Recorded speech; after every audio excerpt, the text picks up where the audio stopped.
ঈদ মানে আনন্দ, ঈদ মানে পরিবার পরিজনের সাথে সময় কাটানো। এর বাইরে নন তারকারাও। কিভাবে ঈদ কাটাবেন পর্দার তারকারা, তাই জানতেই এই আয়োজন। দেশের শোবিজ অঙ্গনের ব্যস্ততম শিল্পীর একজন মোশাররফ করিম ঈদের দিন বিশ্রাম নিয়েই কাটাবেন। ঢাকার ফাঁকা রাস্তায় ঘুরে বন্ধুদের সাথে আড্ডা দিয়েই সময় কাটান তিনি। ছোটবেলার ঈদের স্মৃতি মনে করে বলেন, আগে ছুটিতে যেখানে ইচ্ছা যেতে পারতেন, কিন্তু এখন ছুটি আর ছুটির মতো মনে হয় না। এবার ঈদে মুক্তি পাচ্ছে তার অভিনীত বনলতা এক্সপ্রেস, তাই উৎসবের আনন্দের পাশাপাশি ব্যস্ততাও থাকবে।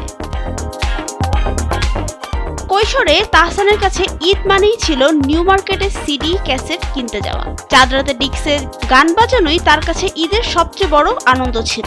কিন্তু এখন সকালে মেয়ের সাথে সময় কাটিয়ে বিকেলে বের হন বন্ধুদের নিয়ে। এভাবেই ঈদের দিন কেটে যায় এই গায়কের। নাটকের জনপ্রিয় শিল্পী তানিয়া বৃষ্টির প্রবাসী বাবা এবার দেশে আসবেন, এজন্য সাগ্রহে ঈদের জন্য অপেক্ষা করছেন তিনি। বাবা আসলে বিভিন্ন জায়গায় বেড়াতে যাবেন বলেও পরিকল্পনা করছেন তিনি। তানিয়ার জন্য অন্যবারের চেয়ে একটু ভিন্ন এবারের ঈদ। সম্প্রতি ব্রেন টিউমারের অপারেশন করিয়েছেন তিনি। বর্তমানে বিশ্রামে আছেন, তাই ঈদের জন্য তেমন কাজ করতে পারেননি, কিন্তু বাকি শিল্পীদের কাজ দেশীয় সিনেমা দেখে সময় কাটাবে।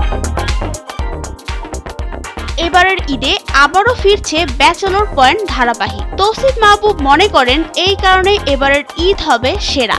ধারাবাহিকটিতে ফিরছেন আরেফিন তথা শামীম হাসান সরকার। তার এই ফেরা দর্শকদের মধ্যে মুগ্ধতা ছড়াবে বলে মনে করেন তৌসিফ। ঈদ নিয়ে এই ছোট পর্দার তারকার মত হলো, সময়ের সঙ্গে অনেক কিছু বদলালেও এই সময়টায় পরিবারের সাথে কাটানো মুহূর্তের সাথে অন্য কিছুর তুলনা হয় না। নাবিলা রহিম, সময়ের আলো।